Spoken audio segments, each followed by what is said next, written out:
A graça e a paz do Senhor Jesus, meus irmãos. Nós estamos iniciando mais um dia e trazendo até vocês o nosso devocional Dia a Dia com Deus, cujo propósito é abençoar a sua vida nesta manhã, que você possa se alimentar da palavra do Senhor e, como Paulo diz, Pedro diz, por ela nós possamos crescer na graça e no conhecimento da palavra do Senhor. Nós queremos ler um texto que está no livro de Gênesis, o primeiro livro da Bíblia, que se encontra no capítulo 35, a partir do versículo 14. Diz a palavra de Deus: Partiram de Betel, e havendo ainda um pequeno espaço da terra para chegar a Efrata, teve um filho Raquel, e teve trabalho em seu parto. E aconteceu que, tendo ela trabalho em seu parto, lhe disse a parteira: Não temas, porque também este filho terás. E aconteceu que, saindo-se-lhe a alma, porque ela havia morrido, antes de morrer chamou o seu nome Benoni, o nome do seu filho Benoni, mas seu pai o chamou Benjamim. Que o Senhor possa nos dar entendimento dessa palavra, irmãos. Benoni ou Benjamim? Que nome você vai escolher?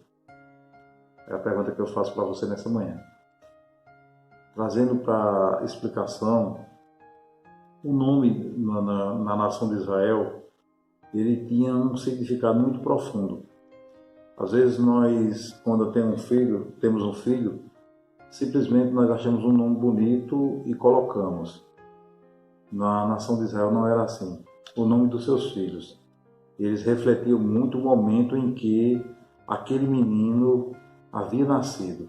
De acordo com as circunstâncias, o nome deles eram colocados de acordo com aquelas circunstâncias. Só para você ter um exemplo, Moisés foi, para não morrer, a mãe escondeu, botou ele num cestinho de madeira e botou ele no rio. E a princesa de Faraó encontrou e deu o nome Moisés, que quer dizer tirado das águas. Então, irmãos, o nome tinha significado profundo. E a Bíblia diz que Raquel, que era a esposa de José, José amava demais. Raquel teve dois filhos. O primeiro o primeiro filho ela chamou de José. E o segundo filho, ela, quando entrou em trabalho de parto, teve muita dificuldade. E desse parto, ela não resistiu e veio a morrer. No seu último fôlego, ela coloca o nome de seu filho Benoni, que quer dizer filho da dor. Mas interessante, meus amados, que o seu marido, Jacó, não aceita que seja chamado Benoni. Ele diz: Benoni não, esse menino será chamado Benjamim. O nome Benjamim quer dizer filho da minha destra, ou seja, filho do meu lado direito. O lado direito era uma posição de honra que as pessoas eram colocadas. Então, Jacó, ele disse: eu não vou aceitar que esse nome seja filho da dor, mas sim filho da minha destra. Esse menino vai estar numa posição honrada. O que Jacó quis dizer com isso? Jacó não quis trazer a memória de sua esposa, que mesmo ele amava muito, mas que aquele menino, digamos assim, pelo nascimento daquele menino, veio trazer a morte da sua esposa. Ele não queria mais trazer a memória daquilo. Ele queria trazer a memória que estava nascendo um filho e que aquele filho iria ser muito amado por ele. É o filho da minha destra, é o filho que vai me honrar, é o filho que vai estar comigo no momento mais difícil. E Benjamim realmente foi esse na história de Jacó. Jacó amou muito aquele filho e realmente ele honrou seu pai.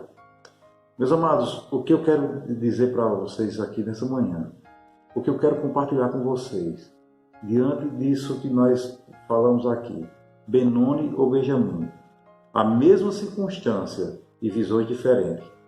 Enquanto Raquel chama o menino de Benoni, que quer dizer filho da minha dor, Jacó veio e diz: não, ele não se chamará Benoni, ele se chamará Benjamim, filho da minha destra, filho honrado, filho que vai me trazer alegria. Enquanto, de uma certa forma, pela dor que ela estava passando, Raquel amaldiçoa, Benjamim, com outra visão, dentro da mesma circunstância, Benjamim abençoa o seu filho. Eu quero dizer para vocês, queridos, que todos nós, às vezes, passamos as mesmas circunstâncias, mas dentro da dificuldade, nós temos visão diferente. Às vezes, um vê uma situação só pelo lado negativo. Outros, dentro do lado negativo, sabem tirar a lição. O povo de Deus estava no deserto por 40 anos. Moisés manda 12 espias olhar a terra prometida, que Deus havia prometido que iria introduzir aquele povo na terra. E a palavra de Deus diz que eles foram e trouxeram o relato conforme Deus houvera falado. Realmente a terra é boa, a terra mana leite e mel, a terra é próspera. Eles 12 concordaram, os 12 espias concordaram com isso.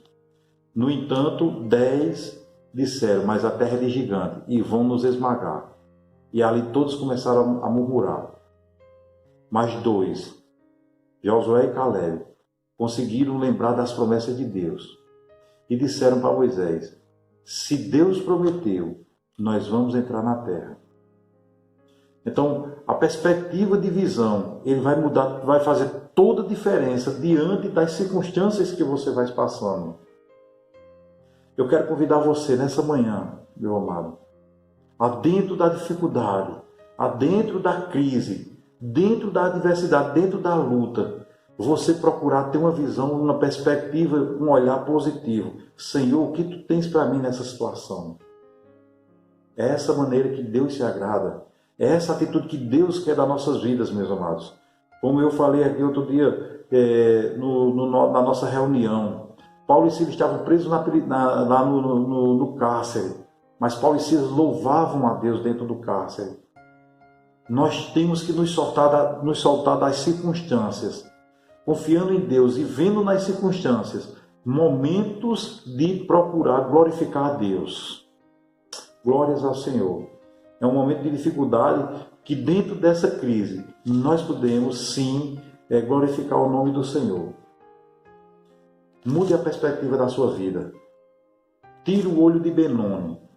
Tire o olho da circunstância numa perspectiva negativa. E comece a ver Benjamim.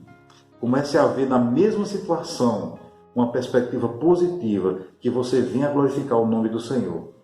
Que Deus os abençoe mais uma vez. Quero orar mais uma vez por você. Senhor Jesus, nós queremos nessa manhã dar graças ao Teu nome, Senhor, por essa oportunidade. Queremos pedir, meu Deus, que o Senhor mude visões, mude perspectivas de vida, perspectivas de visões, meu Deus, para que dentro da mesma circunstância que até hoje nós vimos de um lado negativo, a partir de hoje nós possamos ver de uma maneira positiva, Senhor, o que Tu queres comigo nessa circunstância, e possamos glorificar o Teu nome. Pai, eu sei que os momentos são difíceis, mas Tu estás no controle, que possamos aprender isso sempre. Eu honro, eu Te glorifico, em nome de Jesus, meu Senhor. Amém. Que a paz do Senhor seja com você, meu amado. Deus te abençoe.